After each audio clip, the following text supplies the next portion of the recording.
తెల్ల కాగితాలపై సాయికృష్ణ తల్లితోటి సంతకాలు తీసుకుని వాసుదేవుడు అనే ఒక లాయరు హైకోర్టునే తప్పుదోవ పట్టించే ప్రయత్నం చేశాడు. గతంలో సాయికృష్ణ మృతి విషయం బయటకు వచ్చినప్పుడు కూడా అంబటి రాంబాబు కొన్ని ఫేక్ ఫోటోలతోటి ఏదో హల్చల్ క్రియేట్ చేద్దామనే ఒక డ్రామా కూడా నడిచింది. అంటే ఆ డ్రామాకి మరి ఈ హైకోర్టులో జరుగుతున్న ఈ డ్రామాకి ఏమైనా సంబంధం ఉందా, ఏం జరుగుతోంది అనేది పూర్తిగా ఈ వీడియోలో చూద్దాం. ఏంటిటా కుండబద్దలు కొడతా అట్ట. నమస్కారం, కుండబద్దల ప్రేక్షకులకి స్వాగతం. గతంలో మీడియాలో బాగా హల్చల్ సృష్టించిన సాయికృష్ణ కేసు ఇప్పుడు హైకోర్టులో ఉంది. అప్పట్లో ఈ సిఐ నాగరాజు ఈ సాయికృష్ణని కస్టోడియల్ డెత్ చేశాడు అనే దాని మీదన ఈ తల్లి ఆయన్ని చాలా రకాలుగా బతిమిలాడి ఆయన్ని ఏదో ఒప్పించే ప్రయత్నం చేసి ఆయన కూడా ఎవడని బెదిరించి నీ కొడుకు ఇంక ఇంటికి రాడు, ఫోటోకి దండ రెడీ చేసుకో అని చెప్పాడనేది ఇవన్నీ కూడా మీడియాలో చూసాం. ఆ సమయంలోనే ఆవిడ హైకోర్టులో ఒక హెబియస్ కార్పస్ పిటిషన్ వేశారు. దాని తరువాత దానికి అనుబంధంగా ఈ కేసు మొత్తాన్ని సిబిఐ దర్యాప్తు జరిపించాలి అని ఆదేశించమని హైకోర్టును కూడా అభ్యర్థించడం కూడా జరిగింది. కాకపోతే ఈ అంశం అటు తిరిగి ఇటు తిరిగి రాజకీయ పరంగా ఒక ఉధృతి తీసుకొని రావడానికి ప్రతిపక్షాలు చేసిన విచిత్రమైన విన్యాసాలు మొత్తం బయటపడిపోయినాయి. కాపుల్ని రెచ్చగొట్టే ప్రయత్నం, కాపు సమ్మేళనాలు, కాపు యువకుడైన సాయికృష్ణ హతం అని ఇట్లాంటివన్నీ తెరపైకి వచ్చాయి.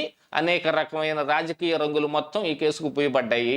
దీన్ని కూడా చంద్రబాబు నాయుడు గారు కూడా ఇనిషియేటివ్గా తీసుకొని ఎస్పెషల్లీ సాయికృష్ణ తల్లిని పిలిపించి మరి మాట్లాడాడు. దానికంటే ముందు జగన్మోహన్ రెడ్డి వాళ్ళ ఇంటికి వెళ్ళి మాట్లాడినప్పుడు మరి అది ఒక రకంగా ఉంది.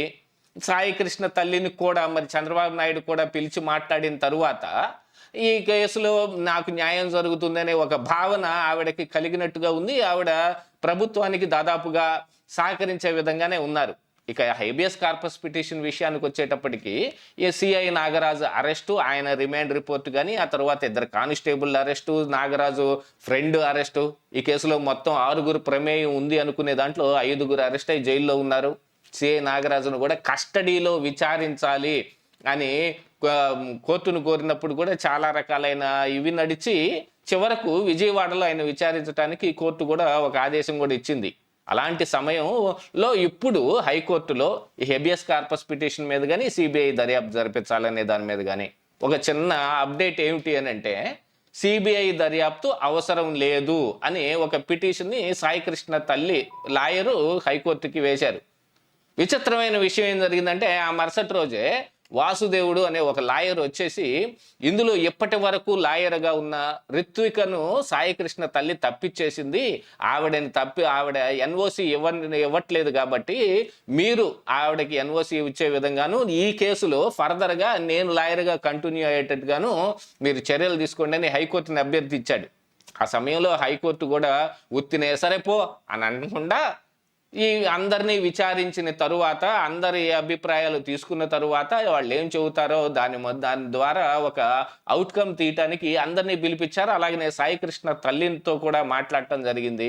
ఆవిడ కూడా కోర్టులో చెప్పింది ఏమిటి అని అంటే, ఈ వాసుదేవుడు అనే ఈ లాయరు సాయికృష్ణ తల్లితోటి గతంలో ఎప్పుడో తెల్ల కాగితాల మీద సంతకం పెట్టించుకొని ఇప్పుడు ఈ పిటిషన్ రాసుకొని వచ్చాడు. ఈ సాయికృష్ణ కేసుని వాదిస్తున్న ఈ రిత్విక అనే లాయర్ని తప్పించేసి నన్ను లాయర్గా దీనికి అటాచ్ చేయండి అని కోరుకుంటూ, కానీ ఈవిడ చెప్పిన దాని ప్రకారంగా చూస్తే ఇందులో ఒక మోసం జరిగినట్టుగా ఉంది. అంటే ఇక్కడ ఈ కేసు చాలా రకాలుగా రాజకీయ రంగులు పులుముకుంది కాబట్టి ఇందులో వైసీపీ వాళ్ళ తాలూకు డ్రామాలు వాళ్ళు ఆడుతూనే ఉంటారు. అలాంటి డ్రామాల్లో ఒక భాగంగానే ఈ వాసుదేవుడు అనే వ్యక్తి మరి గతంలో ఎప్పుడో సాయికృష్ణ తల్లితోటి సంతకాలు పెట్టించుకున్నారు. యాక్చువల్గా సాయికృష్ణని అదుపులోకి తీసుకున్న తర్వాత సిఐ నాగరాజు ఏం చేశాడు అనే అంశంలో సాయికృష్ణ తల్లి కూడా పోలీస్ స్టేషన్ చుట్టూతా తిరగటం, ఆ తరువాత ఈ సిఐ నాగరాజు ఆవిడతోటి దురుసుగా ప్రవర్తించటం, అది కాకుండా ఫోటో దండ రెడీ చేసుకో ఇక నీ కొడుకు ఇంటికి రాడని చెప్పటం, ఈ సాయికృష్ణ తల్లి సోదరి కూడా లాయర్ అవటం మూలాన హెబియస్ కార్పస్ పిటిషన్ వేయటం, ఇవన్నీ వరుసగా జరుపుకుంటూ వచ్చాయి. ప్రభుత్వం కూడా వీళ్ళందరినీ అరెస్ట్ కూడా చేసింది. దీన్ని వైసీపీ ఏదో ఒక రకంగా వాడుకోవడానికి కాపు యువకుడైన సాయికృష్ణ అనే అంశం తెరపైకి తీసుకొచ్చారు. దాన్ని ఈ కాపు నాయకులందరూ పేర్ని నాని, అంబటి రాంబాబు ఎక్కువగా మాట్లాడటం, ఈ ఉభయ గోదావరి జిల్లాల్లో కాపు సమ్మేళనాలు నిర్వహించడానికి మరి ఉత్తరాంధ్ర నుంచి బొత్స సత్యనారాయణని కూడా తీసుకొని రావటం ఇత్యాదులన్నీ జరిగి ఒక రకంగా ఆ డ్రామా కూడా ఫెయిల్ అయ్యి అది పక్కకు పడిపోయింది.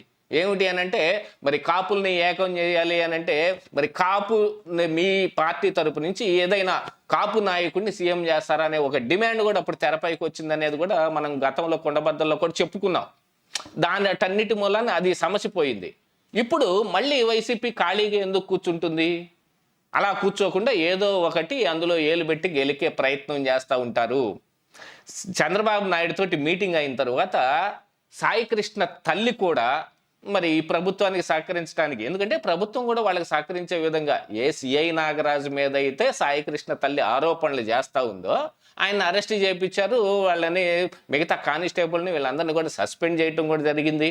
దీని మీద ఒక సిట్టుని వేసి తద్వారా అవుట్కమ్ ఏమిటనేది తీయటానికి కూడా ప్రభుత్వం కూడా నిబద్ధతతోటే పనిచేస్తుంది అనే భావన సాయి కృష్ణ తల్లికి కలిగింది. అందుకని ప్రభుత్వానికి ఆవిడ పూర్తిగా సహకరిస్తుంది. ఇలా ప్రభుత్వానికి ఆవిడ సహకరిస్తుంటే విపక్షంలో ఉన్న వైసీపీకి కంటకింపుగా ఉండదా? అందుకని ఇందులో ఏదో ఒకటి ఏలు పెట్టి గెలికే ప్రయత్నం చేస్తారు. ఈ చంద్రబాబు నాయుడిని కలవటం కంటే ముందుగా ఈ వాసుదేవుడు ఏమన్నా ఆవిడ దగ్గర తెల్ల కాగితం మీద సంతకం తీసుకున్నాడా? లేదు, ఈ కోర్టులో మీ తరపున నేను వాదించడానికి నాకు లాయర్గా అనుమతి ఇవ్వండి అనే సంతకం పెట్టించుకున్నా.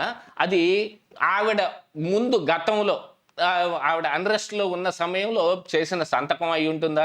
ఇప్పుడు ప్రస్తుతం పెట్టిన సంతకం కాకుండా ఉందా? వీటన్నిటి మీద కూడా హైకోర్టు తేల్చాల్సి ఉంది. విచిత్రమైన విషయం ఏమిటంటే సివిల్ సొసైటీలోను పొలిటికల్ యాంగిల్లోనూ ఈ కథ కొన్నాళ్ళు నడుచుకుంటా పోయి ఇప్పుడు హైకోర్టులో సేమ్ డ్రామాని రిపీట్ చేయటానికి మళ్ళీ జరుగుతున్నాయి. అంటే ఎక్కడ ఎవరు తగ్గకుండా వాళ్ళ వంతు కృషి వాళ్ళు చేస్తానే ఉన్నారు. సాయి కృష్ణ కేసుని పూర్తిగా రాజకీయంగా మార్చేయటం కోసం. అంటే సాయి కృష్ణ మహానుభావుడను ఇంకోటో చెప్పే ప్రయత్నం కాకపోయినప్పటికీ గాను అతనికి జరిగింది కూడా అన్యాయమే కదా. ఆ విషయంలో కూడా మరి ఆ కుటుంబానికి న్యాయం జరగాల్సిన అవసరం ఉంది కదా అనేది కూడా ఒకటి చూడాలి.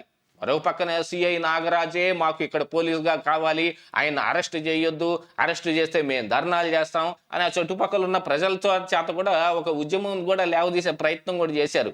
కాకపోతే అది కూడా పెద్దగా సక్సెస్ఫుల్గా ఏం అవ్వలేదు. న్యాయం అనేది ఖచ్చితంగా జరిగి తీరాలి, అది ఎవరికైనా సరే.